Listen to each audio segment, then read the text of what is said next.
Continuamos, perfecto. Bueno, entonces, a ver, hemos ido bastante rápido, ¿eh? Sí, ha sido como sorprendente. Me da risa ver a Pablo con su foto de Eric. Me da la impresión de que Eric estuviera en la clase, como chistoso. Claro, cuando partió el curso, o sea, hemos avanzado muy, muy rápido porque hemos visto desde mecanismos de carga, cómo los objetos pueden cargarse. Conversamos sobre qué manera de interactuar tienen estos objetos cargados, cómo se empiezan a ver entre ellos, cómo empiezan a sentirse entre ellos, que es el fenómeno de la fuerza eléctrica. Cuantificamos esa interacción para el caso más simple, que era una distribución de carga puntual, ¿sí? Después entendimos el concepto de campo eléctrico también para el caso más simple, que eran cargas puntuales. Pero resulta que en realidad en la realidad las cosas no son cargas puntuales, ¿sí? No, nosotros modelamos, pero la carga puntual es el extremo de la modelación. En realidad los objetos tienen superficies, tienen volúmenes, entonces tenemos que empezar a entender cómo resolver un problema, por ejemplo, cuando se requiere calcular el campo eléctrico, si es una distribución continua de carga. Y la idea acá, y alcanzamos a cerrar la clase anterior hablando sobre el concepto de densidad de carga, ¿sí? Cuando tenemos una distribución lineal, una línea cargada, entonces uno utiliza el concepto de densidad lineal de carga, ¿sí? Uno tiene una densidad que es carga por unidad de longitud, ¿sí?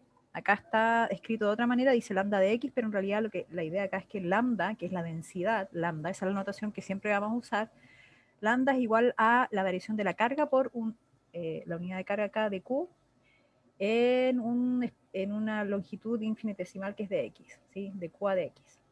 Cuando es una superficie cargada, entonces es un elemento, la densidad de carga, si es que es una distribución homogénea, entonces la carga total en el área sería equivalente a la carga que hay en un elemento diferencial de área, ¿sí? Entonces el sigma, que es la forma en que nos referimos a densidad de superficie, densidad superficial de carga, es de Q a de A. Y finalmente cuando es un volumen, entonces ahí tenemos la distribución que la carga está en todo el volumen, entonces si yo tomo un pedacito, un volumen chiquitito, entonces mi ρ, que es la letra que usamos para densidad volumétrica de carga, sería de Q de B. Por supuesto, el dx, ahí dx, ya está diciendo de alguna manera que es un sistema cartesiano, ¿no? Que estamos en las coordenadas x, y o, z. Pero si uno quisiera ser más general, debería ser un dl.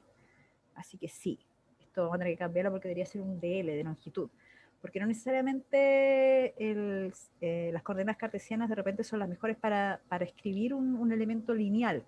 A pesar de que uno se lo imagina siempre recto, si es curvo, por ejemplo, ya las coordenadas cartesianas no son las mejores, empiezan a ser otras que, por ejemplo, la cilíndrica. Y lo mismo con el área. El área va a depender de la geometría del sistema, cómo la escribo, ese de elemento de A, de elemento de área de A. Y lo mismo con el de B, ¿sí? Las coordenadas pueden ser esféricas, cilíndricas, planas, que estamos hablando de cartesiano. Ya, entonces, de esta manera nosotros encontramos este parámetro que nos permite cuantificar la carga, densidad volumétrica, superficial o lineal. Y para entender cómo calculamos, aquí yo hice un pequeño ejemplo de referencia. Creo que en Aula también hay un ejemplo, creo que ese es el que está subido, un video que yo hice alguna vez también, sobre cómo calcular campo eléctrico para distribuciones, creo que era una distribución lineal también, de hecho. Entonces les voy a explicar cómo se resuelve un ejercicio, por ejemplo, cuando es una línea cargada, un hilo, imagínense que este es un cable, pero no tiene radio, no tiene un diámetro, una sección, digamos, sino que es como un hilo que es bidimensional. Unidimensional sería. Entonces, la distribución de carga es uniforme y tiene un largo L y una carga Q. ¿Ok? Así es el clásico problema. Tiene la distribución, puede ser una superficie, un volumen, lo que sea, pero le da los parámetros relevantes, el largo y la carga. Y después les dicen calcule el campo eléctrico total en un punto. Aquí, para mostrarles un ejemplo, yo puse ese punto que está ahí. El clásico de libros de todos lados es que el punto está aquí al medio, arriba y al medio. Pero yo les quise poner algo un poco distinto, ¿sí? Para explicarles cómo se procede. Entonces, nosotros habíamos visto que con cargas puntuales, y eso para que se lo memoricen, el vector posición siempre iba, si es que estoy calculando campo eléctrico, siempre iba desde la carga puntual que producía al punto en el espacio donde estoy calculando el campo eléctrico. Esa era la forma, ¿no? Pero aquí tengo una distribución de carga. Entonces, ¿dónde contumelia? Como decía mi abuelita, coloco la cola del vector. ¿De dónde sale el vector posición? Porque el punto en el espacio donde lo quiero calcular, que es el punto P, lo tengo ahí. Ya, ese es fácil. Pero ¿dónde coloco la cola? Entonces, la cola en este caso, bueno, no es tan determinante. Yo les voy a hacer unos ejercicios, unos ejemplos de otros donde sí es muy importante, pero lo que siempre tienen que tener considerado es que el elemento de Q que uno tiene que ubicar en esa distribución para ubicar la cola del vector posición, tiene que estar en algún lugar que no sea particular, que no sea ni al medio ni en los extremos, ¿sí? Porque si no, después cuando integra, está integrando o sea, va a tener problemas, porque está en un lugar específico y no sé, se van a dar cuenta. Entonces uno lo tiene que colocar en algún lugar que no sea justo al medio o justo en los extremos de la barra. Estamos hablando de un elemento de la carga, así que la carga está en la barra. Así que bueno, yo vengo y la dibujo. Ahí está mi DQ. Entonces, ese es el paso 1. Ubicar un DQ en esta distribución de carga. Y bueno, este DQ es una carga lineal, así que es lambda, y el dx, el dl que yo les dije que venía atrás, en este caso como es un sistema cartesiano, y yo, bueno, aquí no lo coloqué, pero definimos el eje. Entonces defino para allá X y para acá arriba Y. Entonces, en ese eje está el eje X, así que lo defino como lambda por un elemento de largo, de X. Si estuviera hacia arriba de la barra, sería lambda de Y. Si fuera curva, bueno, ya lo vamos a ver después. Entonces el de Q, igual lambda de X. Y una vez que ubico entonces el elemento de carga, ya puedo ubicar la cola del vector posición, que es el siguiente paso para resolver el problema. Entonces lo dibujo. Ahí está la cola y ahí está la cabeza, del que produce al punto donde calculo. Y después de eso, aquí es donde está la diferencia con las cargas puntuales, porque con las cargas puntuales daba lo mismo, no había que definir un origen, nada, pero en estos casos sí hay que definir un origen. Entonces uno define un origen porque necesito expresar las coordenadas de las componentes del vector posición. Y si no defino un cero, no voy a tener cómo definir esas componentes. Entonces, aquí tengo dos posibilidades, y ahí es donde el cero tiene que ser un punto particular, a diferencia de donde yo coloqué el de Q. El de Q tiene que ser un lugar extraño, o sea, cualquiera genérico, pero no particular, sino un punto general. Tendría tres posibilidades en este caso. Podría dibujarlo aquí al extremo, podría estar mi cero. Podría dibujarlo justo al medio, cosa de que el medio para allá y el medio para acá. Aquí también podría dibujarlo. Pero yo lo quise dibujar, y a ver, déjeme ver si puedo borrar esto. Chuc, chuc, chuc. Yo lo quise dibujar al extremo, a ver, ¿por qué no me deja? Siguiente. Ahí, al extremo izquierdo. Y ahí dibujé mi cero. Ese lo definí yo y es arbitrario. De la misma manera que es arbitrario donde yo coloque el de Q, en este caso no hay mucha variación si yo lo dibujaba un poquito más hacia la izquierda que lo que está ahora, por ejemplo. Me refiero yo, el de Q lo podía haber dibujado acá, o el de Q lo podía haber dibujado acá, ¿sí? Recuerden, nunca los extremos al medio, pero podía haber estado en un montón de otros lugares. En este caso particular no era muy relevante en qué parte, porque siempre todo quedaba a la izquierda del punto P. Pero hay otros, y eso es arbitrario, donde ustedes colocan el DQ. Pero hay otros problemas donde sí es muy importante y hace una gran diferencia dónde ubico ese DQ. Y el cero es otro punto que uno escoge arbitrariamente. Arbitrariamente, cuando ustedes empiecen a hacer ejercicios, va a significar de que dependiendo de una forma de resolverlo con un cero en un punto o con un DQ en un punto o en otro, la manera de resolver el álgebra asociada a la resolución del problema se les puede facilitar o complicar mucho, ¿sí? Pero eso es práctica, ¿sí? Ya después de hacer unos cuantos ejercicios se van a dar cuenta que cuál es la manera de colocar el cero y de ubicar el DQ. Pero en ese sentido es arbitrario, y ustedes siempre, independiente de dónde lo colocaron, a la izquierda o a la derecha, y que el álgebra va a ser más complicado o menos complicada, el resultado tiene que ser el mismo, ¿sí? Entonces ubicaron el cero ahí, y una vez que ubican el cero, entonces el cero les permite definir esta cosa que está aquí, que es la distancia entre el DQ y el cero. La distancia entre el de Q y el 0 es la variable de integración. De Q y 0, y como está en el eje X, es X. Le coloco ese nombre. Entonces, el espacio que me queda aquí, el que sigue la sombra del vector R, es L menos X, porque la barra tenía largo L, ¿no? Y ahí tengo todos los valores que necesito, porque ya tengo todas las componentes del vector R. Tengo la componente en X, como apunta hacia la derecha es positiva, L menos X y tongo, y como apunta hacia arriba la componente en Y es positiva, DJ tongo. Entonces tengo mi vector, escrito mi vector posición, que es lo que les dije yo que era lo más importante para hacer cálculos de campo eléctrico, fuerzas o todas las cosas, campo magnético y cosas.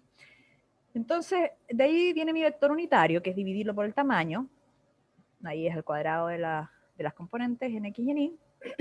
Y entonces, después voy a tener que integrar, sumar, ¿sí? Porque tengo elementos de DQ, no tengo una multiplicación de carga 1 por carga 2, sino que tengo elementos de Q que tengo que ir sumando o integrando. Ahora, el de Q es lambda de X, esto está escrito desde el inicio, y como nosotros definimos el 0 en ese punto, nuestros límites de integración también se ajustan a nuestra definición arbitraria. Entonces, nuestra variable de integración, que era de X, en este caso va de 0 a L. Esa extensión 0 a L es la que me permite recorrer todo el espacio donde existe carga, porque mi variable de integración, a pesar de que es en longitud, es un dx, está asociada a un dq. Yo integro donde exista carga, no donde no exista. El punto P, ¿qué quiero decirles con esto? Por ejemplo, el punto P pudo haber estado ubicado más hacia la derecha todavía. Podría haber estado, no sé, imaginemos por aquí. Así como ponernos bien mañosos. Ahí están, no, ya le había puesto D. Entonces, una distancia A. Entonces el punto P está aquí a una distancia del término. Entonces, cuando yo integre, podía haberme tentado, después de haber dibujado y haber puesto el vector R y haberlo escrito, que no es lo mismo que está aquí, obviamente no es lo mismo, pero después cuando integro el de X, me podía haber tentado a escribir de 0 a L más A.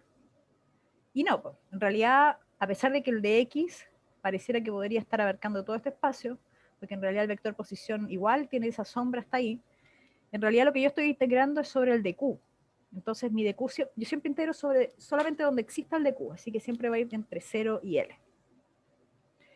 Ya, pues entonces, una vez que tengo eso, miro la expresión, ahí está el dibujo, ya tengo todo identificado dentro de mi dibujo. Recuerden que es muy importante dibujar bien la distribución, especialmente cuando es una distribución continua, y ubicar bien el vector posición, ahí está. Vamos a la expresión integral. Sumamos las contribuciones de cada uno de estos DQ, ¿sí? Y escribimos lo que ya encontramos. El R tongo lo tenemos ahí escrito, entonces lo reemplazamos. El de Q, ya sabemos que es lambda de X, ahí nos dice cuál es la variable de integración, pero recuerden, uno solo integra donde exista carga, porque en el fondo esta es una integral de dq, no de X, sino de Q. Así que integro entre 0 y L. Y la distancia esa que está ahí al cuadrado. Entonces tengo esta cosa que está aquí. Se ve medio extraña.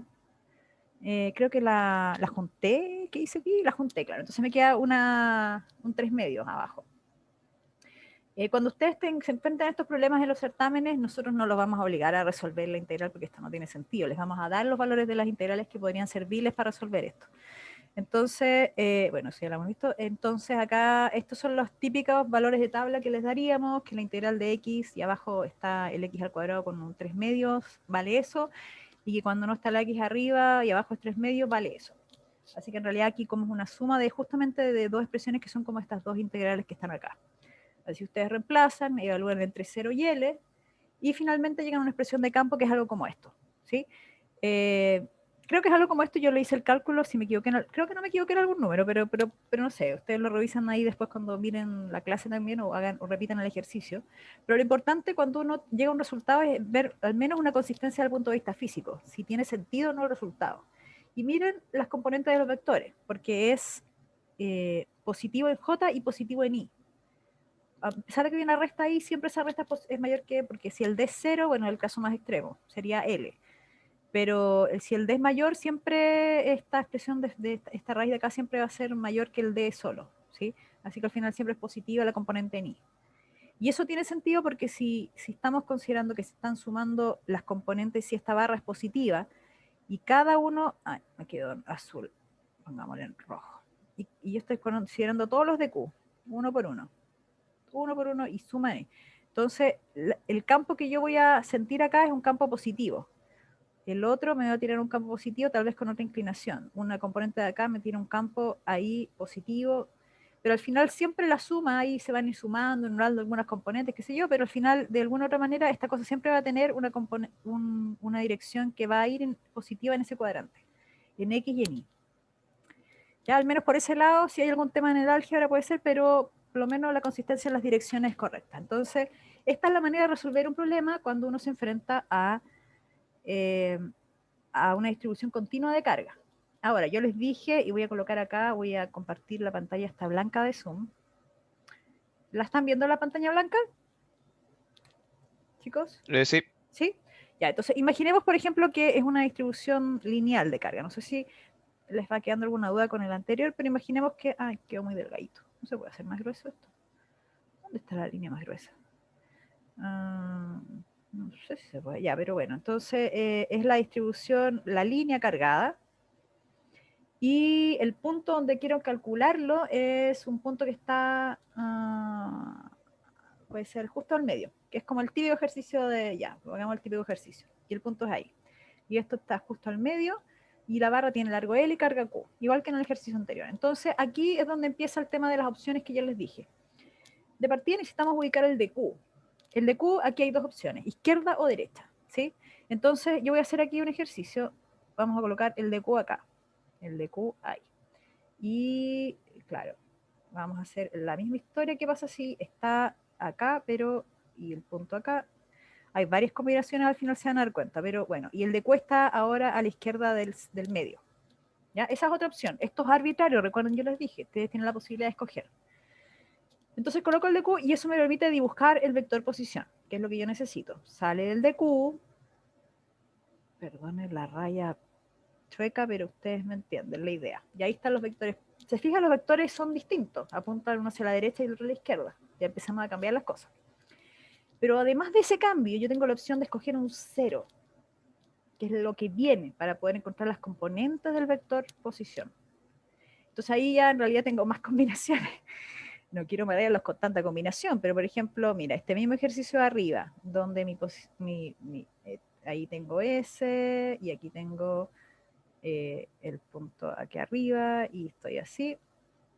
Entonces, además de que tengo esta posibilidad de ubicar los de Q a la izquierda y la derecha, tengo la posibilidad de ubicar los ceros.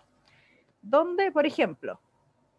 En realidad tengo más posibilidades, pero imaginemos que lo coloco el 0 ahí, o que coloco el 0, ya, voy a hacer aquí al medio el 0, y en este de acá voy a colocar el 0 acá, y el 0 aquí a la izquierda, para que haya alguno que sea igual. ¿Sí? Entonces, fíjense que tengo, para el mismo ejercicio, 4 posibilidades. Esto me va a derivar en 4 integrales distintas, 4 límites de integración distintos, 4 expresiones integrales diferentes. Entonces, después que escogí el 0, tengo que escribir las componentes. Entonces, ahí es donde viene el tema. Por ejemplo, fíjense en el primer ejercicio. En el primero, yo tengo la componente, bueno, en Y sigue siendo la misma, en X es donde cambia. Tengo este pedacito de acá. Entonces, recuerden que la distancia entre 0 y de Q es el X. Para eso es que definimos el 0. Esto es X. Entonces, como este pedacito de acá era L medios, entonces el chico, que es la componente en X del vector posición, del vector R, es X menos L medios. ¿Lo ven? Ahí tengo esa componente, ese pedazo. Después el 0 acá a la izquierda. Combinación súper extraña. Entonces mi X es este. ¿Y cuál es la sombra? Es esta de acá. Y esa sombra es X, es L medios. No, aquí me quedó, sí está bien. L medios. ¿Cuál es el pedazo aquí? Porque esto es L medios, entonces esto es X menos L medios también. Se parece un poco, ¿sí o no? Lo ven parecido, pero recuerden que ahora estoy al lado negativo del 0. Acá arriba, acá en el 3, en el 3 abajo tengo esta de acá es la distancia entre el de Q y el 0 es directamente X. Y mágicamente, se escribe súper fácil la componente, es X. Y en esta de aquí abajo, entre el 0 y el de Q está X, pero la componente que me interesa es esta de acá. Entonces, L medios menos X. ¿Sí? Entonces, se fijan, tengo 4 formas de resolver. Aquí yo ya empiezo a reemplazar y escribir las componentes del vector posición. Voy a tener que tener cuidado de que si estoy a la izquierda o a la derecha, el de x que estoy escogiendo es negativo o no. Porque si estoy con el 0 en el primer ejercicio, aquí en el primero, entonces mi vector, como apunta hacia mi vector r, entonces tiene la componente positiva, todos tienen componente positiva en y, pero en x es negativa la componente, ¿cierto? Pero además, mi de q tiene lambda de x, y este de x de aquí es negativo. O sea, perdón, este de aquí es positivo, disculpen. En este caso, en el caso 2, mi de q, que es lambda de x, el de x es negativo porque estoy al lado negativo, aquí está el 0. En este caso de acá, el 3, el más bonito de todos, ¿por qué será? Porque me da directo la componente y porque además no tengo problemas con el de x, que es positivo porque está al lado derecho del 0. Y en este de acá, la componente, el de q lambda de x también, el de x también es positivo porque estoy a la derecha del 0, pero tiene la complicación de que la componente ahí en x del vector posición es L medio menos x, entonces me queda un poco más larga la expresión de la integral. Ya, entonces, en ambos casos, fíjense acá, en el 1 integro entre 0 y L, en el 2 integro entre menos L y 0, entre menos 0, aquí, en el 3 integro entre menos L medios y L medios, y en el 4 integro entre 0 y L. ¿Sí? Ya. Esto es solo para cuando a ustedes les toque hacer ejercicio más adelante y se vayan preparando para los certámenes, controles y lo que sea.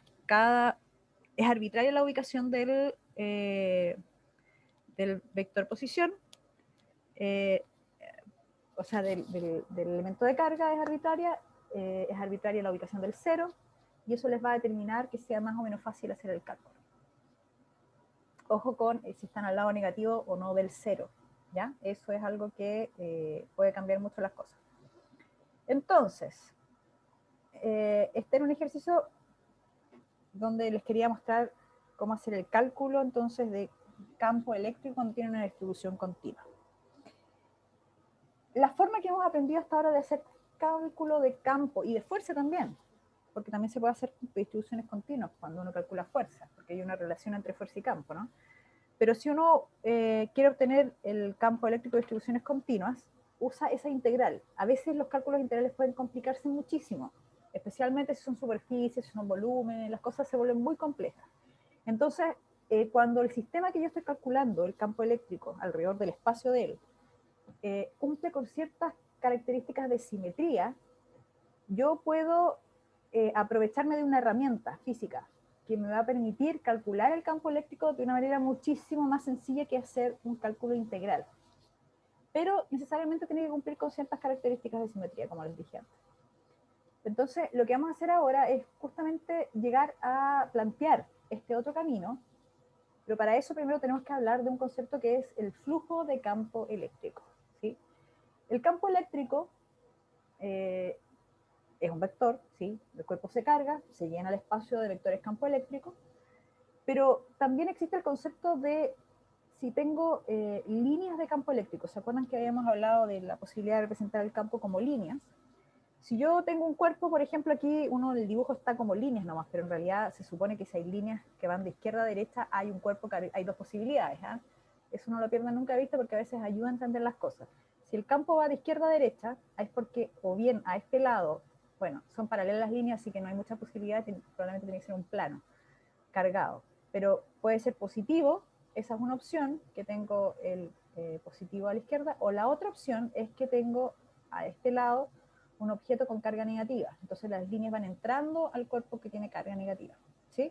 Entonces cuando yo dibujo líneas de campo, en realidad estoy dibujando la representación de lo que pasa porque hay algo cargado que lo está produciendo, para que no lo olviden. Entonces tengo líneas de campo. ¿Hay alguien que produce líneas de campo? No me voy a meter en ese lío, pero hay líneas de campo eléctrico. Y yo tengo una superficie como cualquiera de estas que están en verde acá, que son planas. Pero para entender la idea de flujo de campo eléctrico,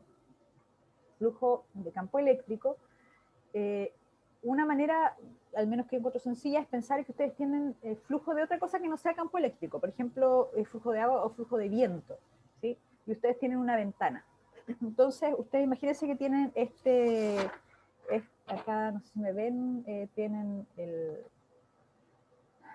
no sé si me ven o no me ven, ahí está. Entonces tienen una superficie como esta, un plano, y entonces vienen estas líneas, como si fuera el aire que viene entrando, vienen estas líneas de campo eléctrico que vienen a atravesar esta superficie que está acá. Entonces cuando viene, la atraviesan. Y la cantidad de líneas, de estas líneas de campo que alguien está produciendo, un cuerpo cargado, que atraviesan esa superficie, se conoce como flujo de campo eléctrico. ¿Sí? Entonces, si yo tengo la mitad de la superficie, tengo menos líneas entrando. Si yo tengo la superficie de frente, tengo un número de líneas que cambia si yo giro la superficie, porque las líneas vienen con una misma dirección. Entonces, si yo giro esto, va cambiando la cantidad de líneas que van entrando a la superficie. ¿Sí? Lo ven, porque vienen de frente. Entonces, ¿cómo calculo yo ese flujo? Si con esta idea de que son las líneas que entran. La forma de calcularlo es a través del producto punto. ¿Sí? Campo punto área. Y para hablar del área, de esta área, de esta hoja, por ejemplo, que está siendo atravesada, el campo lo conozco, lo puedo calcular, lo vemos de antes, o ya veremos una forma fácil de calcularlo, pero el área es la forma de representar un vector área, porque es un producto punto entre dos vectores, es un vector que por un lado la magnitud representa el tamaño, el área de la hoja, y por otro lado la dirección sea el vector normal. Entonces yo tengo el vector normal que apunta fuera de la hoja, perpendicular, y esas dos cosas, el tamaño del área y el vector perpendicular, es lo que sería unitario, un vector normal unitario, me definen entonces el vector área. Y cuando tengo entonces el producto punto entre los dos, yo hablo de cómo puedo cuantificar este flujo de campo eléctrico. Vector campo, vector área. Ese producto punto entre los dos, que al final significa el número de líneas de campo que están entrando en esa área, me permite obtener el flujo, y si es recto, bueno, es simplemente campo por área, pero si no es recto, o sea, si no es un plano, si es curvo, por ejemplo, entonces ya no me sirve el área completa, E por A, el A grande de la hoja, sino que tengo que tomar la suma de las contribuciones de todos los pedacitos de área que están en esta superficie que ya no es recta. Entonces, para obtener el total tengo que integrar, que es sumar el producto a punto entonces entre el campo y el área. Y esa es la forma de calcular entonces flujo cuando es una superficie plana o curva. Entonces les pregunto a ustedes, ahora que definimos lo que es el flujo de campo eléctrico, y vamos a hacer una breve encuesta acá, considera estas 4 situaciones donde la superficie plana está perpendicular a las líneas de campo, hay una inclinación, está como para otro lado, o bien está paralela a las líneas de campo. Y nos piden entonces en qué caso el flujo de campo eléctrico es mayor. Entonces, considerando cómo está definido flujo, ¿en cuál de los casos? Ahí les abrí la pregunta conceptual. Parece que están todos de acuerdo. Vamos, sigan votando. Perfecto. Es unánime. Qué bonito. Muy bien. Ya, vamos a finalizar la votación. Entonces, ahí está, comparto los resultados. Todos votaron 100%, que es la A. Y es perfecto, porque cuando está al frente, tal como yo les dije, si yo tengo la ventana aquí y están las líneas, el aire tratando de entrar perpendicular, es cuando más líneas atraviesan esa superficie. En cambio, si las líneas se mantienen en orientación, pero lo que yo giro es el plano, van a ir entrando menos, menos, menos, hasta que cuando yo estoy paralela a las líneas de campo, no entra ninguna. Entonces, eso es en el fondo la definición del producto puntos, al final es eso, por eso es que también conceptualmente, y es correcta la manera de calcularlo. ¿Ya? Entonces dejamos de compartir, acá está. Perfecto, entonces producto punto, depende este campo, este vector campo eléctrico, en la expresión de flujo, contribuye con su magnitud, lo mismo que el área, porque es un producto punto. Recuerden que un producto punto da como resultado un escalar, así que en realidad lo que yo estoy multiplicando acá es el campo por el área, o si es la integral, igual sigue siendo campo y área, en términos de unidades, pero el resultado es un escalar. Y ese resultado va a depender de la magnitud del campo, la magnitud del área y el ángulo entre ellos, que es lo que ustedes hicieron recién al responder la pregunta conceptual. Depende de ese ángulo. Entran más o menos líneas de campo. Y bueno, el plano es una superficie especial porque es abierta, ¿sí? A diferencia de lo que es una superficie como esta esfera que está acá, que es cerrada. Entonces, ¿cómo hacemos la definición entre una y otra? Abierta es que no contiene un volumen. Esa es la idea cuando yo hablo de una superficie abierta, como el plano que está abajo. Y, bueno, en oposición, una superficie cerrada es que contiene un volumen, así como está esta esfera, una superficie esférica y adentro hay un volumen contenido. Puede ser un cilindro, ¿sí? Entonces hablamos de superficies cerradas y abiertas. En el caso de la superficie cerrada, entonces el vector normal de la superficie, de este vector superficie, apunta hacia afuera, siempre. En el caso de la superficie abierta, como el plano, puede haber un vector normal que sale hacia arriba o el vector que está por debajo de la superficie inferior. Entonces no hay una convención, pero sí existe para la superficie cerrada, que es que sale hacia afuera, ¿ya? Otra pregunta, está muy entretenida. Tienen una carga puntual positiva, como aprendimos, las líneas de campo salen de la carga positiva, ahí las dibujé bien marcadas para que se note, y hay una superficie esférica, es cerrada la superficie esférica, ¿sí? Y bueno, ahí vemos que las líneas de campo están atravesando la superficie y les preguntan, recuerden cuál era el concepto de flujo de campo eléctrico, y les preguntan el flujo total a través de esta superficie cerrada, que está siendo atravesada por las líneas de campo producidas por la carga eléctrica. Es positivo, recuerden que el flujo es un escalar, así que es un número, puede ser positivo, negativo o cero, que son las alternativas. Entonces, veamos cómo les va con...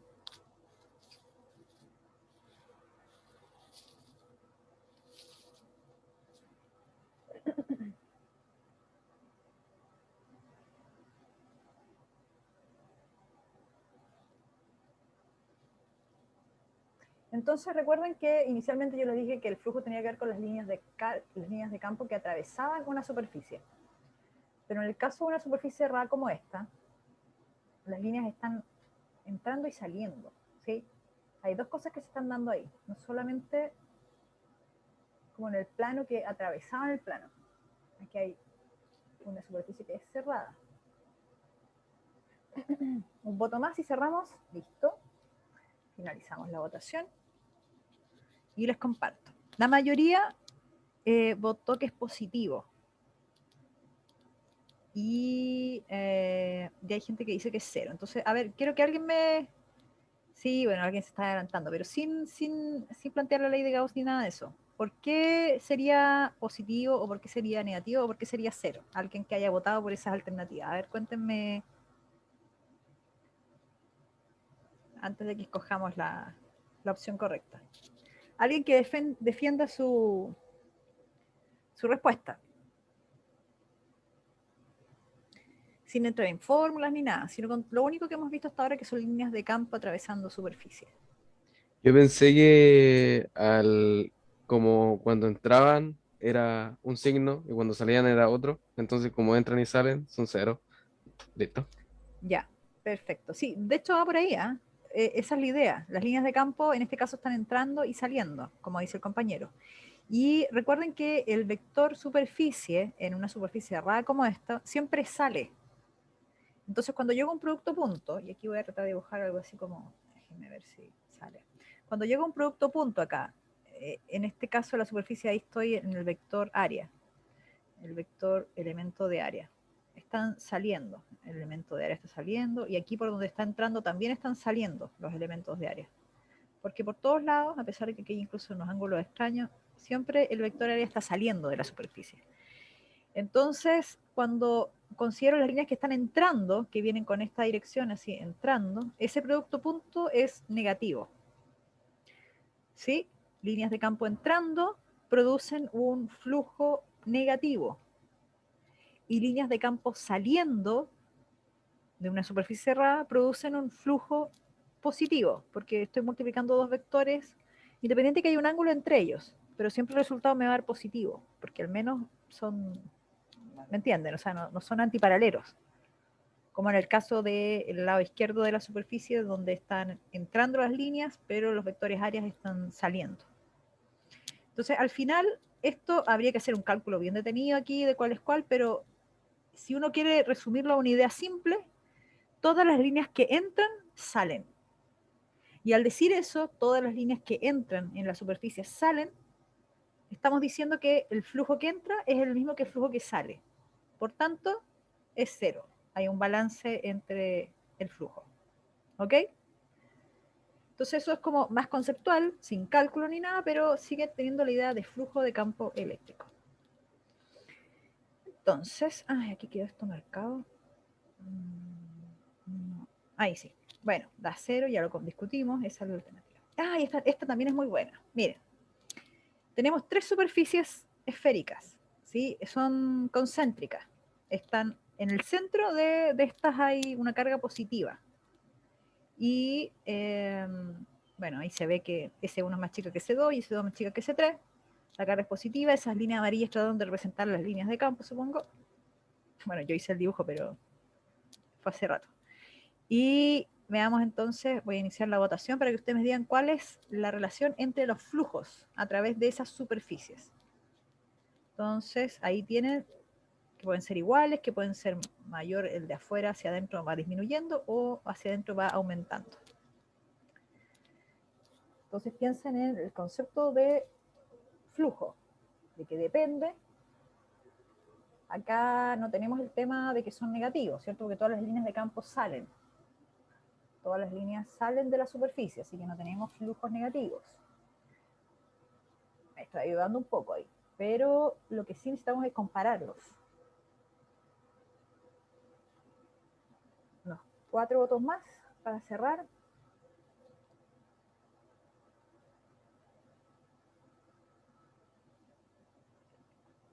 Un par de votos, uno más. Y cerramos la votación. Listo, uno más. Ya, entonces comparto los resultados. La mayoría dice que es la C, que los flujos son iguales. Ya, eso, ya, interesante. La mayoría dice C. ¿Alguien puede decirme por qué escogieron la C? De los que votaron C, yo no veo quién votó C porque son anónimos, así que, bueno, aquí hay alguien en el chat. No sé lo que significa eso, Tomás.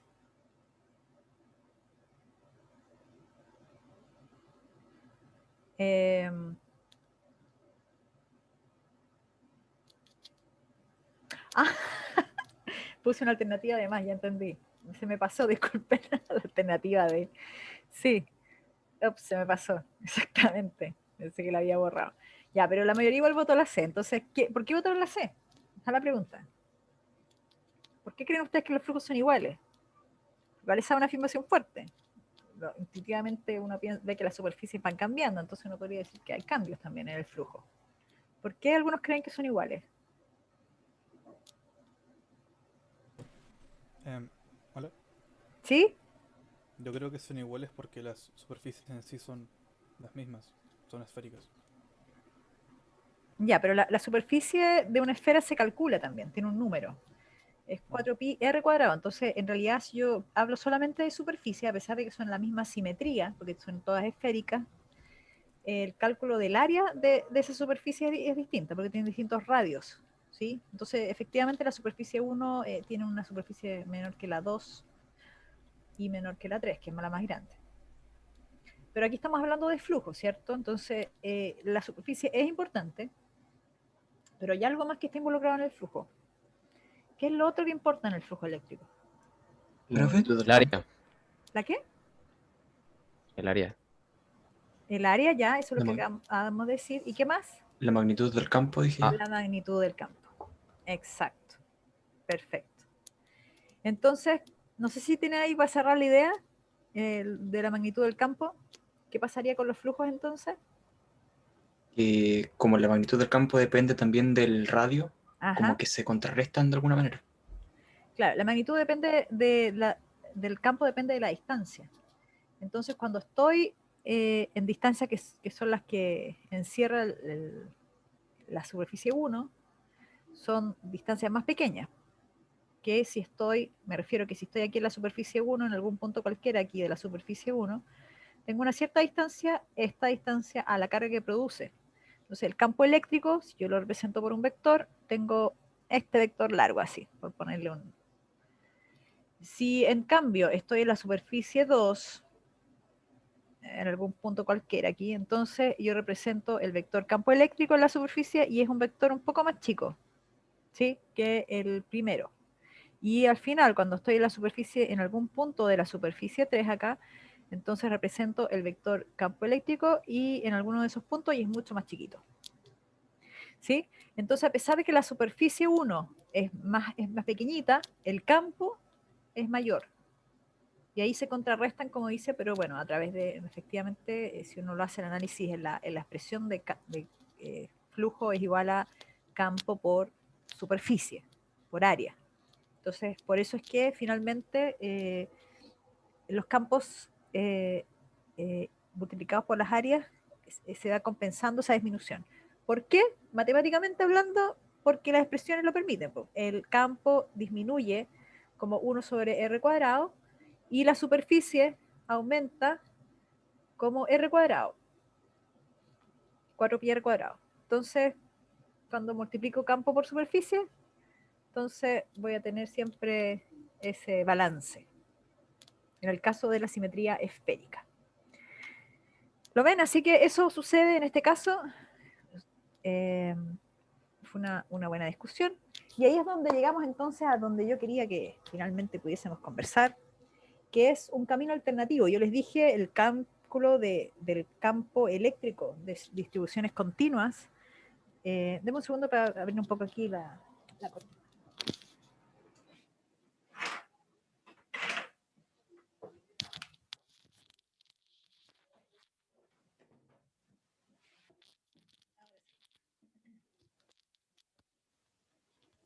Ya, ahora sí. Entonces, como les decía, el cálculo de campo eléctrico de distribuciones continuas de carga, usando la integral, puede complejizarse muchísimo. Entonces, hay un camino que es una alternativa para obtener el campo eléctrico y que tiene que ver justamente con el concepto de flujo de campo, que es utilizando la ley de Gauss. La ley de Gauss, de hecho, es una de las leyes de Maxwell. Al final vamos a hacer un resumen de cuáles son, pero para que vean que ya estamos metiéndonos en ese ámbito de las leyes de Maxwell.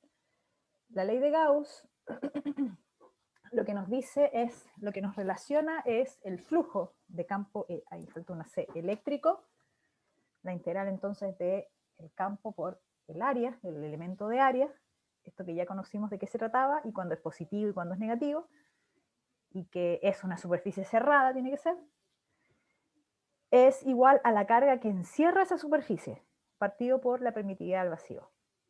Esta expresión que está acá es la ley de Gauss. Relaciona el flujo de campo eléctrico con la carga encerrada. Fíjense que lo de la derecha es súper simple, es carga encerrada partido por epsilon 0. Si ustedes le dan un problema y les dan una superficie que encierra dentro una carga, probablemente para ustedes sea muy fácil sumar cargas, si son cargas puntuales, o integrar en el volumen la carga, o qué sé yo.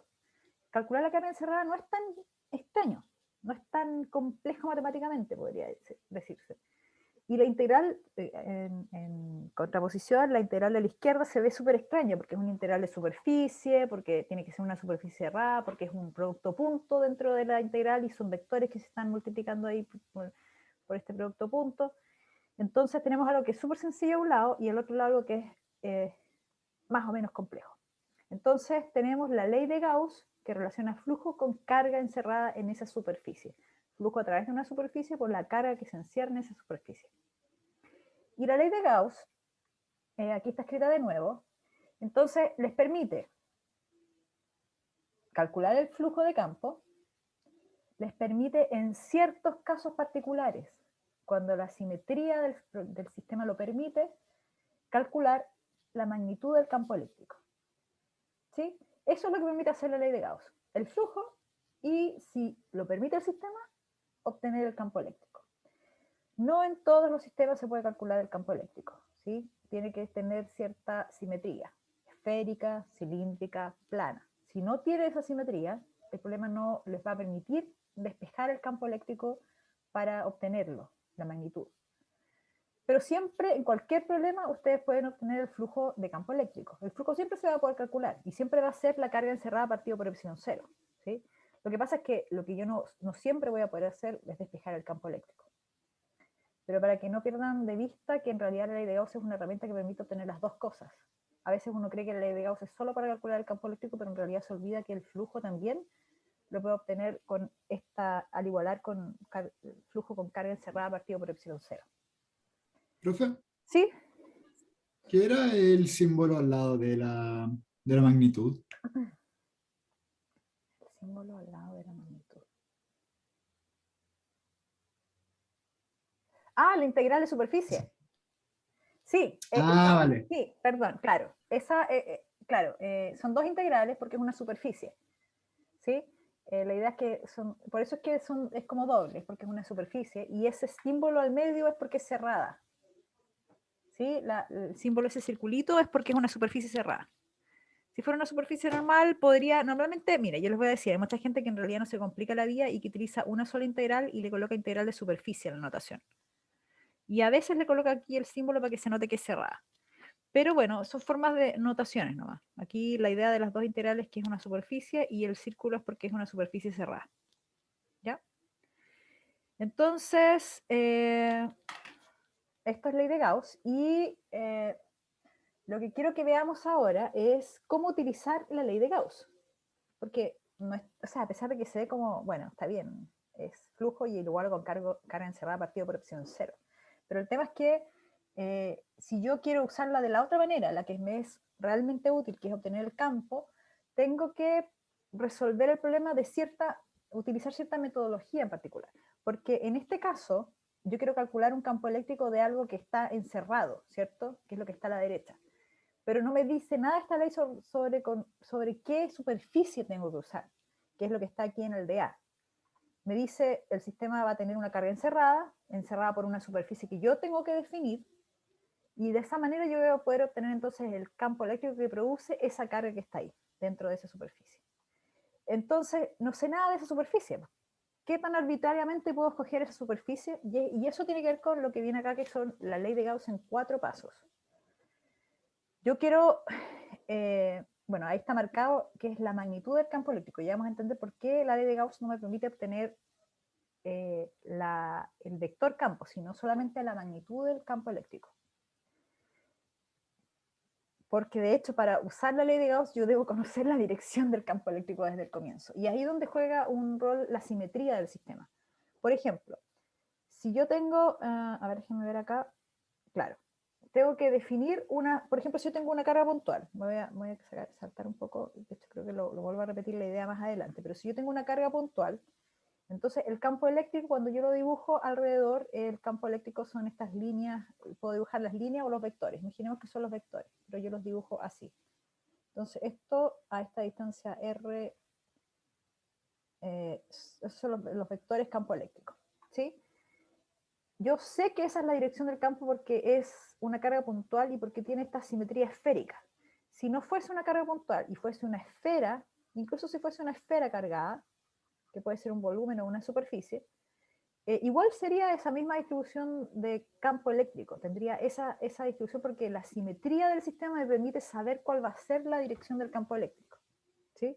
Si fuese un plano cargado, si tengo un plano cargado, que tiene que ser, bueno, un plano no cualquiera, sino que un plano infinito. ¿Se acuerdan que yo les dije que el campo eléctrico siempre es perpendicular a la superficie? Bueno, aquí se ve en el verde de la superficie esférica que son perpendiculares, son normales a la superficie. Cuando tengo un plano también es lo mismo, son perpendiculares a la superficie del campo. Si ahí estoy cerca, si estoy un poco más lejos, también se mantienen, entonces, todas paralelas entre ellas. Entonces, aquí, por la simetría plana del sistema de carga, el rosado que es la carga, yo puedo saber cuál es la dirección a priori, cuál es la dirección del campo. No puedo saber cuánto vale, la magnitud la tengo que calcular. para eso está Gauss, si es que puedo hacerlo. Pero la dirección yo la sé por la simetría. Y ahí es donde el primer lugar donde empieza a jugar un rol la simetría. Porque yo debo conocer la dirección del campo desde el comienzo para usar la ley de Gauss. Si yo no la sé, porque tiene una simetría, no es simétrico el sistema, o algo así, entonces no puedo usar la ley de Gauss. Ya es como el primer filtro para darse cuenta si puedo o no puedo usarla. Y para entonces usar la ley de Gauss, lo primero que tengo que hacer es definir la superficie, porque volvamos a traer la expresión. La expresión es esta. Carga encerrada es una carga real, el campo es el que es producido por esa carga, pero tengo que definir una superficie. Ese es el primer paso de la ley de Gauss, definir la superficie, y como es la ley de Gauss, tiene el apellido gaussiana, ¿sí? No cualquier superficie gaussiana. ¿Por qué? Porque lo que me interesa para yo poder, y vuelvo a, no sé si volver atrás, ya es mucha vuelta atrás, pero aquí, si yo quiero calcular el campo eléctrico, que tengo que desarmar esta integral. Necesito deshacerme del producto punto, necesito deshacerme de que el campo esté dentro de la integral para que sea facilitarme el cálculo. Entonces, la superficie que yo escoja me va a ayudar a desarmar esta expresión de manera que en algún punto me quede el campo solo, despejado, y sea igual a otra cosa. ¿Ya? Así yo escojo la superficie gaussiana en particular. Entonces vamos a entender dónde está. Entonces, aquí está, desarmamos la integral. ¿Cómo la desarmamos?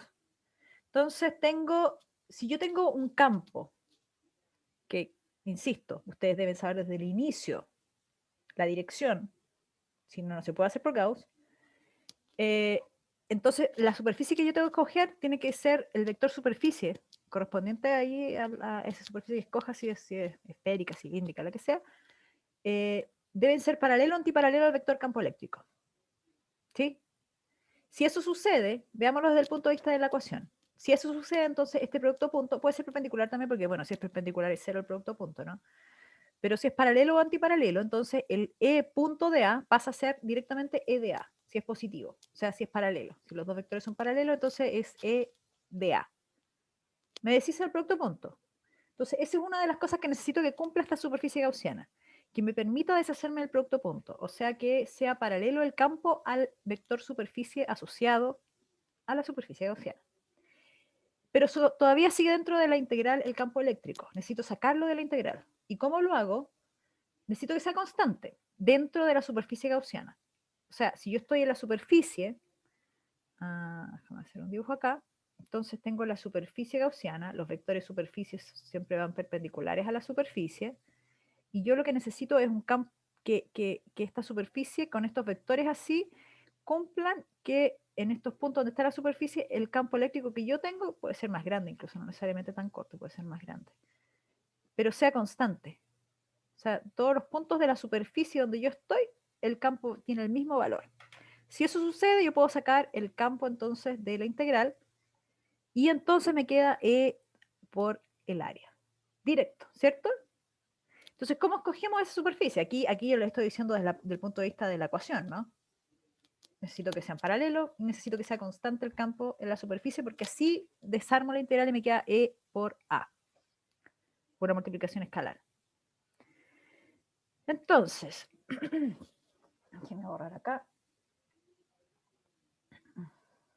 Tomemos el caso, por ejemplo, de estas distribuciones, una carga puntual, una carga esférica, una carga cilíndrica y una carga plana. Entonces tenemos, la primera pregunta sería, bueno, ¿cuáles son las direcciones? Y ahí es donde viene saber si se puede usar Gauss o no, porque yo tengo que saber la dirección del campo a priori, si no, no me sirve Gauss. Ya lo dijimos con la superficie puntual. Sería, las direcciones son radiales, ¿cierto? Apuntan del radio, si la carga es positiva, radio es afuera. Lo mismo sucede con la carga, el volumen, hacia afuera, si estoy a una misma distancia R. En el cilindro tengo algo parecido, pero si yo tomo como aquí como, imagínense que es como a la misma distancia R, ¿cierto? Del eje. También tengo esas direcciones de campo y aquí, a ver, borramos. A ver, que la línea, ahí. Entonces tenemos recto, saliendo.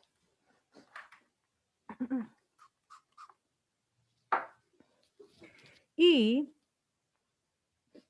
tenemos lo primero, la dirección del campo eléctrico. La sabemos, a priori. Ah, y las caras del cilindro tienen campo. Perfectamente podrían tenerlo. Por supuesto que pueden tenerlo. Por supuesto que pueden tenerlo. Si estoy más arriba, también podría haber aquí una contribución del campo hacia arriba y también podría haber una contribución del campo hacia abajo. Claro que podría haberlo. Yo estaba solamente considerando los de acá, pero sí, vamos a ver después. Julio, también tienes una pregunta. Sí, quería preguntar si en la superficie plana, la última, afecta en algo que la dirección se vea vista hacia arriba o hacia abajo. Claro, tú puedes mirarlo por abajo el plano y tendrías también los vectores campo eléctrico así. ¿Eso? Sí, básicamente eso. Claro, efectivamente tú tienes por arriba y por abajo. Tienes el campo, si uno lo mira de lado, en realidad las líneas están saliendo así, por el lado acá también. Las líneas y los vectores. ¿Ya? Entonces tenemos los campos eléctricos, ya sabemos más o menos cómo son. Acá. Entonces tenemos, el primer criterio para escoger la superficie era que debería ser paralelo o antiparalelo al vector superficie. Entonces, si yo considero que esa era la dirección del campo eléctrico, necesito vectores de superficie que sean, y acá, bueno, en este también era esférica la simetría. Entonces, si considero una superficie esférica de radio cualquiera, R, el vector superficie también es paralelo al campo eléctrico. Entonces, se cumple que esta superficie, o sea, cumple el primer criterio. El segundo criterio es que la magnitud del campo eléctrico debe ser constante en la superficie gaussiana escogida. La magnitud del campo debe ser constante en la superficie escogida. Y bueno, y sucede justamente eso, ¿no? Porque si yo dibujo la superficie, acá como la tengo en la izquierda, cualquiera de las dos distribuciones, derecha e izquierda, como los campos, como la superficie es esférica, como la simetría es esférica, entonces todos estos puntos que están ahí en el borde de la superficie están a la misma distancia r del centro. Por lo tanto, como el campo depende del radio, de la distancia, entonces todos tienen el mismo valor de campo. Así que los tamaños de estos vectores, tal cual como yo los dibujé inicialmente, son todos iguales. Son constantes entonces los campos en esa superficie que yo estoy dibujando esférica. Y ahí entonces puedo hacer más la expresión, como está escrito ahí, donde desarmo el producto punto, porque queda E de A, saco el campo eléctrico, y me queda, claro, el área es el área de la superficie esta que encontré, que era la que me servía para que se cumplieran estos dos criterios, que es la esfera, y una esfera de radio R variable, súper importante que no se olviden jamás de eso, que ese es un R variable. Entonces me queda el campo acá fuera de la integral y multiplicado por 4πr cuadrado. Entonces, encuentro la superficie. Perfecto. De esa manera me permite definir que para el caso de la carga puntual o la esfera, la superficie gaussiana adecuada para desarmar la integral, que está ahí en la ley de Gauss, es la esfera de radio R, una superficie esférica de radio R. Porque así llego a eso, E por A. Y entonces, después viene el otro lado de la ley de Gauss, que es la carga encerrada. Puedo igualar E por A es igual a la carga encerrada partido por epsilon 0. Y entonces determino que el campo es igual a carga encerrada partido por el área por epsilon 0. ¿Ven? Entonces la expresión es general, era más complicada, tenía una doble integral, tenía un producto punto, dos vectores ahí en el producto punto, pero al final si yo encuentro la superficie gaussiana adecuada, mi expresión se reduce a esto. Con esta expresión de acá yo puedo encontrar el campo eléctrico, pero su magnitud solamente, por Gauss. Pero lo curioso es que yo para usar la ley de Gauss tengo que saber la dirección. En el caso del producto punto, o sea, en el caso de la carga puntual y de la carga esférica que estaba antes, yo sabía que el campo eléctrico es la magnitud por la dirección, E por R tonto. Así que en realidad, cuando yo encuentro el valor por Gauss de la magnitud, después cuando me piden, siempre las preguntas dice, encuentre el vector, no, encuentre el campo eléctrico. Entonces ustedes tienen que escribir el resultado de la magnitud que les da por el vector unitario que ustedes ya sabían que tenía de dirección el campo eléctrico. Así que, a ver acá. Déjenme borrar esto. Y entonces ahí encontramos la expresión general, que sería el campo eléctrico, la magnitud. En el caso de la simetría esférica, entonces el área es 4πr cuadrado, así que así encontramos el campo eléctrico para una distribución esférica. ¿Alguna duda con respecto a esto? ¿Tienen dudas? Si es un área, si el área es un cilindro, bueno, ahí deberían ser, las áreas deberían ser las tapas y el manto. Julio, ¿tienes preguntas? Sí, lo que pasa es que estaba pensando, ¿es lo mismo que sea una esfera hueca o que sea una esfera maciza? La superficie gaussiana tiene que ser una superficie. Si estás hablando de la distribución de carga, da lo mismo, si es una superficie cargada o un volumen cargado esférico. Pero la superficie gaussiana, la que va aquí en la expresión, ahí en el denominador, ese 4pi r cuadrado es una superficie. ¿Sí? Encierra un volumen, porque esa es la definición de una superficie cerrada. Pero es una superficie solamente. No sé si hay más preguntas, chicos, con respecto a esto. Y ojo con esto, por favor, que este es un error clásico para que no se vayan a confundir ustedes, se los adelanto, cuando les toque resolver ejercicios. Ese R de abajo que está ahí es siempre, siempre, siempre un R variable. ¿Sí? Ese nunca ustedes lo van a no ser que les piden el campo en un punto al final del ejercicio. Pero cuando resuelven esto, ese R que está ahí abajo siempre es un R variable. No importa en qué lugar del espacio estén. Si están bien adentro, más hacia afuera, en una tercera capa de carga que existe o algo así. Pero ese R de abajo siempre es variable porque es el R de una superficie gaussiana, que es imaginaria. Un R variable significa que no es a ver, un R variable significa que no es un valor constante de partida. Eso es como la diferencia entre una variable y una constante. Pero, por ejemplo, si... De hecho, creo que viene un ejercicio, ahí podemos ver un poco, déjenme revisar si alcanzaba a salir el ejercicio. Claro, aquí creo que hice justamente un ejercicio para que vieran cómo es el caso, por ejemplo, una carga puntual. Si una carga puntual, si estamos hablando de una carga puntual, entonces la superficie gaussiana adecuada es una superficie esférica de radio R. Ojo que, bueno, R variable, está bien, R variable. Entonces tengo la carga encerrada en esta superficie y la carga encerrada es Q, porque no hay nada más dentro, ¿no? Y entonces vengo y escribo la ley de Gauss, que ya la había despejado antes y me decía que el campo era igual, la magnitud del campo es igual a la carga encerrada partida por 4pi r cuadrado cuando es una esfera, una superficie esférica. La carga encerrada es Q y entonces inmediatamente obtengo el campo eléctrico. El campo eléctrico es carga partida por 4pi r cuadrado epsilon 0 r tonco. El 4pi, 1 sobre 4pi epsilon 0 es la constante K, así que al final esto es lo mismo que lo que hicimos con cálculos de cargas puntuales, la definición casi del campo de una carga puntual. Se fijan, es lo mismo, y esto es por Gauss.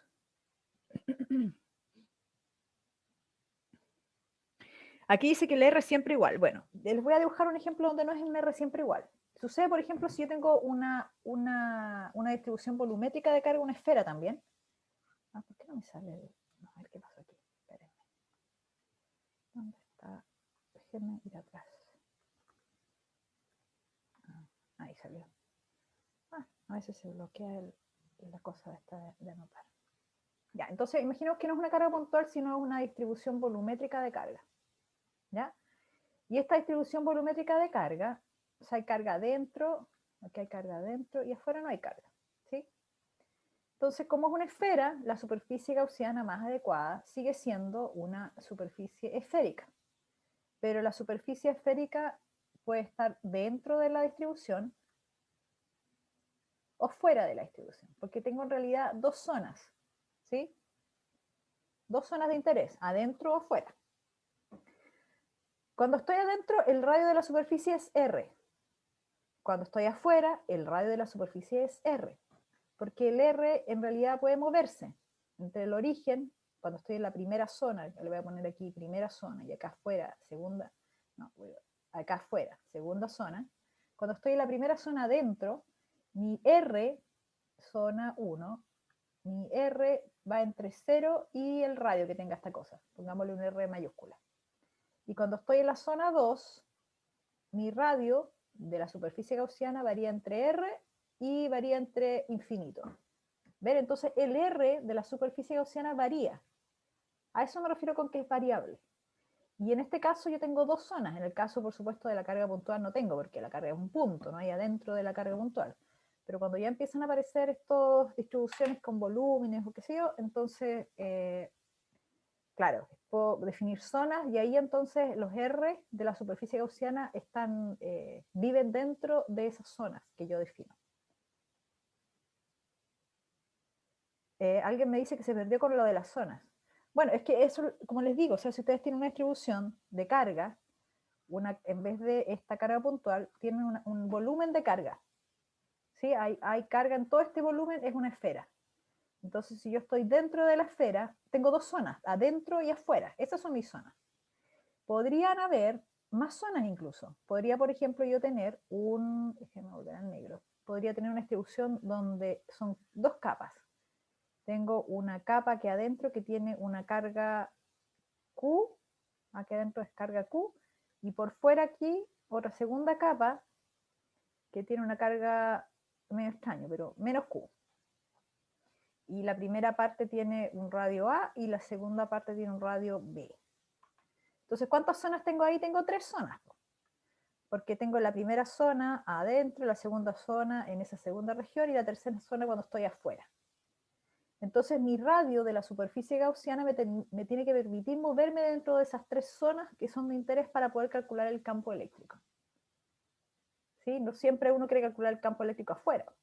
Puede que en algún ejercicio se los pidan afuera solamente, pero en general les piden en la zona 1, zona 2, zona 3, dependiendo cuántas zonas sean. ¿Se entiende la idea o no? Ahí que me estaban preguntando por lo de las zonas. Por eso es que el radio, puede haber una zona que esté entre zonas, no, porque las zonas las define, o sea, tú defines los límites de las zonas, o sea, las zonas son de interés, ¿para qué va a definir zonas que o sea, definir más zonas es más complejo, tú tienes que definir las mínimas posibles. Si tienes, como en este caso de acá, esta es la carga, aquí está al interior, y existe el afuera y adentro, nada más, entonces tienes 2 zonas, afuera y adentro. Adentro la zona 1 y afuera la zona 2. ¿Para qué vas a definir una zona intermedia? No sé, pues cuando es el radio medio. Sería, ¿para qué complicarse la vida? No, pues adentro y afuera. Y aquí, en este caso, tienes que definirte 3 porque son 3 lugares distintos. O sea, aquí hay una región 2 y afuera es cuando estás en una región donde no está la carga, afuera del espacio. ¿Ya? Entonces, esa es la idea con respecto a el R variable. Por eso es que uno considera R variable abajo siempre, porque uno está recorriendo distintos puntos del espacio. En la carga puntual, por supuesto, no tiene mucho sentido hablar porque es una sola zona. ¿Ya? Déjenme ver si aquí... y venía, bueno, una pregunta conceptual, ya que estamos cerrando, estamos un minuto más atrasadito. El campo eléctrico, esta pregunta es una pregunta tricky, porque les dan 4 cargas puntuales y les dicen que hay una superficie gaussiana, que es la que está dibujada acá. Asumamos que esa superficie cumple con estos criterios que nos dicen que el campo es paralelo al flujo, o sea, al vector área, y que el campo es constante en la superficie. Pero lo que no me están preguntando nada de eso, fíjense bien. La pregunta es la siguiente, dice, en la superficie gaussiana encierra 2 cargas positivas, son todas positivas acá, y la pregunta es la siguiente, ¿cuál de las 4 partículas, Q1, Q2, Q3, Q4, contribuyen al campo eléctrico que yo pueda calcular en el punto P? Contribuyen al campo eléctrico en el punto P. Entonces voy a lanzar esta pregunta. Por eso es que salió la alternativa D en antes, porque lancé la pregunta 3, que era esta. Me equivoqué al lanzar la pregunta. Ese fue, relanzar la votación. Vamos a relanzar.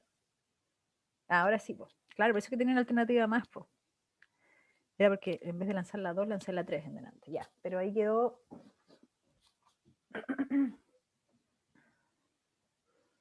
Entonces, estamos viendo si quiénes contribuyen. Todas las cargas, solo las que están dentro, las que están fuera solamente. ¿Quiénes contribuyen al campo eléctrico en el punto P? Recuerden la idea del campo eléctrico, es un campo personal. ¿Sí? El campo eléctrico, cada una de esas cargas de ahí tiene su propio campo personal. Ya, entonces vamos a finalizar. Un voto más. Vamos, muy bien, muy bien. Finalizamos la votación. Compartimos los resultados y la mayoría dice que son todas las cargas. Efectivamente, a pesar de que hicimos toda esta discusión con respecto al flujo de campo eléctrico, cuando yo estoy considerando campo eléctrico, estas 4 cargas, cada una de ellas genera un campo, llena el espacio de vectores asociados a cada una de las cargas que ellos poseen. Y esos vectores se superponen en todo el espacio, ¿sí? Entonces, en el punto P hay superposición de campo de la carga 1, carga 2, carga 3 y carga 4. Lo que pasa es que todo lo que hemos hablado de superficie gaussiana tiene que ver con flujo de campo eléctrico, ¿sí? No es lo mismo que las contribuciones de campo eléctrico. Ahora, bueno, me dirán por qué entonces la ley de Gauss considera solamente las cargas encerradas en la superficie gaussiana. Bueno, porque de alguna u otra manera lo que está haciendo la ley de Gauss es considerar el flujo de campo eléctrico y el campo encerrado. O sea, estas cargas, independientes que estén afuera, de todas maneras contribuyen al valor del campo eléctrico, pero si yo hago balance de lo que está sucediendo en términos de flujo, al final todo lo que me contribuye en ese punto tiene que ver con las cargas encerradas, la magnitud del campo eléctrico en ese punto tiene que ver con las cargas encerradas.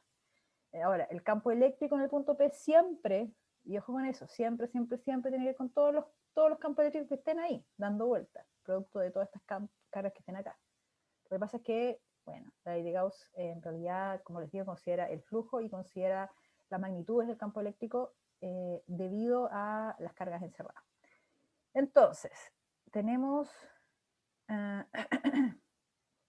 claro, que no las considero dentro de la superficie no significa que no sea cero. Es como bien loco la idea, pero sí se consideran todas las cargas. Y es bonito porque físicamente, claro, se cumple lo que les estoy diciendo. Entonces, con esto lo que estamos haciendo es introducir el concepto de ley de Gauss. La ley de Gauss lo que les va a permitir entonces es calcular, si ustedes escogen correctamente la superficie gaussiana, les va a permitir calcular la magnitud del campo eléctrico. Mucho más fácil, pues si se dan cuenta, es igual a carga encerrada partido por el área por epsilon 0. O sea, eso es mucho más simple que integrar los de Q, y ya vimos que eso había muchas posibilidades para escoger el de Q adecuado, si era una línea. Entonces imagínense si estamos calculando una superficie cargada o un volumen cargado. Entonces, pero sí tiene que cumplir los criterios, esos 2 criterios de simetría, para que el campo y el área sean paralelos y para que el campo sea constante en la superficie que yo estoy escogiendo. Y si logramos eso, entonces vamos a tener esta manera más sencilla de calcular el campo eléctrico, y la próxima clase lo que vamos a hacer es un ejercicio. Ustedes van a calcular campo eléctrico en una distribución y vamos a ver qué tanto estamos entendiendo de cómo se procede cuando aparece una distribución y tengo que calcular la magnitud del campo a través de Gauss. ¿Sí? Bueno, chicos, no sé si tienen preguntas. Esto es bien intenso, ¿eh? Gauss en general lo tomamos con más calma, pero bueno, son otros tiempos, así que estamos haciéndolo un poquito más condensado.